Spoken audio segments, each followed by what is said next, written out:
नमस्कार मित्राणि, हिम संस्कृतवार्तायां भवतां स्वागतम्। अहमस्मि डॉक्टर अमनदीप शर्मा।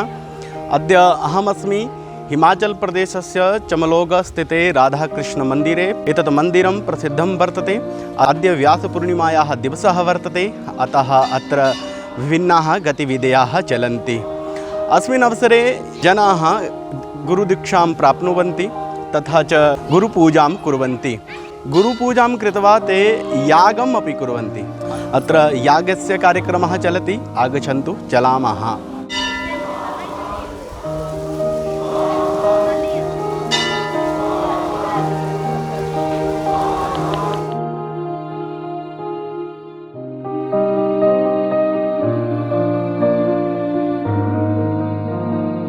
अस्माकं वैदिकग्रन्थेषु वर्णनमस्ति यत् यज्ञौ वै श्रेष्ठतमं कर्म, अर्थात् श्रेष्ठतमं कार्यं किं? श्रेष्ठतमं कार्यमस्ति यज्ञं। यज्ञद्वारा मनोकामनायाः सिद्धिः भवति। अत्र भवन्तः पश्यन्ति, अत्र मुख्यकुण्डः वर्तते, तथा च वैदिकब्राह्मणाः यागं कारयन्ति। किञ्च ये स्थानीयजनाः ते भिन्नभिन्नकुण्डेषु यागम् आचरन्ति, यागं कुर्वन्ति। यागस्य विशिष्टं विधानम् अस्ति यत् यज्ञशालायाः निर्माणं कथं भवेत्, तथा च यज्ञशालायां मुख्यपीठस्य स्थापना कुत्र करणीया अस्ति, यज्ञशालायां कति स्तम्भाः भवेयुः, यज्ञशालायाः कुण्डस्य परिमाणं किम्। अत्र वैदिकब्राह्मणाः वेदोक्तमन्त्रैः यागं कारयन्ति, तथा च जनाः यागं कुर्वन्ति।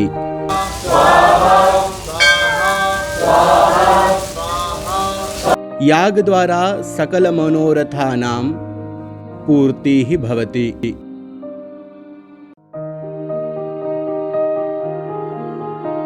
कुण्डानां माहात्म्यं किम् अस्ति, एतद् विषये विस्तरेण जानीमः।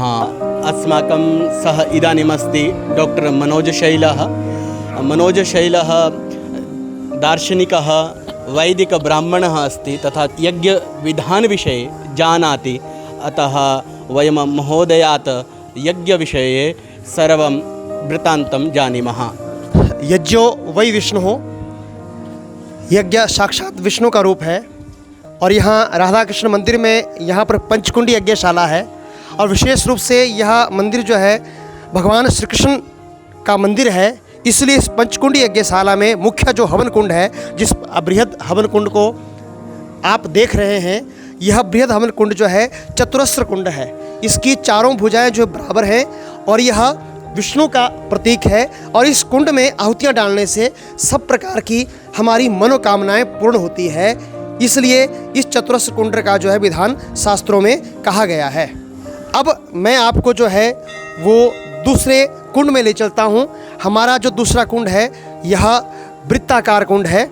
आप इसे देख सकते हैं, इसमें अग्नि जल रही है और इसमें जो है ये पूरा वृत्ताकार अर्थात गोलाकार कुंड है। और इस कुंड में जो आहुतियाँ दी जाती हैं वो हमारा व्यापार जो है, व्यापार में वृद्धि के लिए, कारोबार में वृद्धि के लिए और हमारा कार्यक्षेत्र उत्तरोत्तर बढ़े, उसके लिए जो है इस वृत्ताकार कुंड में यज्ञ में आहुति का विधान बताया गया है। अब मैं आपको जो इस यज्ञशाला का तीसरा कुंड है उस कुंड में आपको ले चलता हूँ। आप देख रहे हैं ये सम अष्ट कुंड है। इसकी आठों भुजाएं बराबर है। और 8 का मतलब क्या है कि संसार में लक्ष्मी के बिना कुछ भी नहीं है। 8 प्रकार की लक्ष्मी है, 8 प्रकार की सिद्धियां हैं। तो अष्ट लक्ष्मी और अष्ट सिद्धियों को प्राप्त करने के लिए इस सम अष्ट कुंड में आहुतियां दी जाती हैं। लक्ष्मी प्राप्ति के लिए, धन प्राप्ति के लिए, ऐश्वर्य प्राप्ति के लिए यह सम अष्ट कुंड है।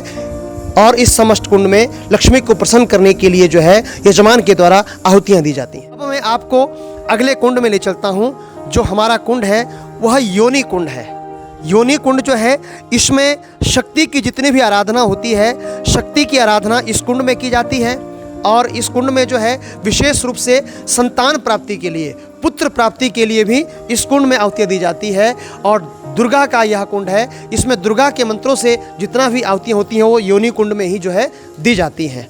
अब इस यज्ञशाला का जो 5वां कुंड है त्रिकोण कुंड, उस त्रिकोण कुंड में मैं आपको ले चलता हूँ। यह त्रिकोण कुंड है, इसको आप देखेंगे इसकी तीनों भुजाएं बराबर हैं, 3 कोने इसमें हैं और ये बहुत विशेष कुंड है।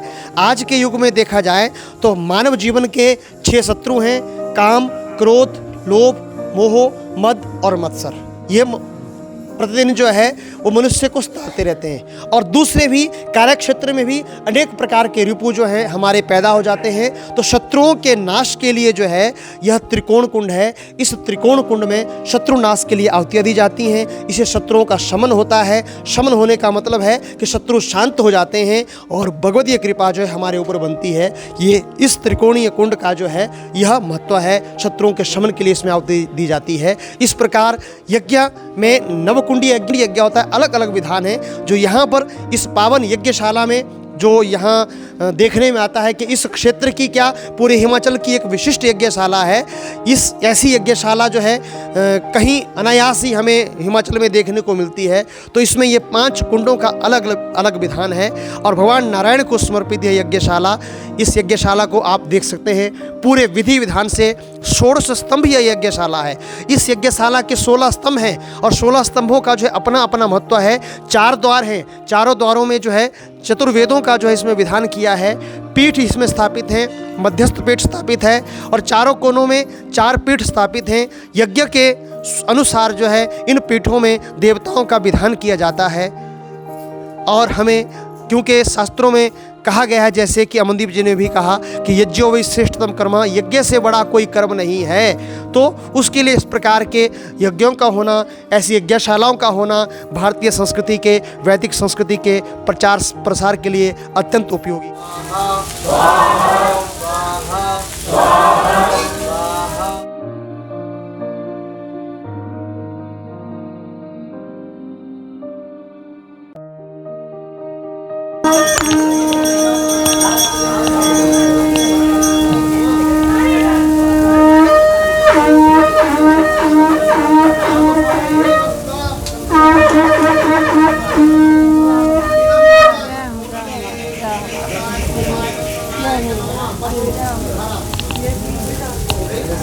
अग्नि से प्रार्थना करें और सभी बोलेंगे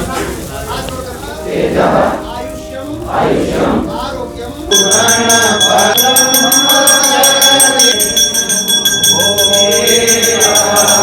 नमस्कार, हिम संस्कृत वार्तायां भवतां स्वागतम। तो हिम संस्कृत वार्ता हमारा जो ये YouTube चैनल है, हमारा ये प्रयास रहता है कि हम संस्कृत और संस्कृति से जुड़ी बातें आपको दिखा पाएँ।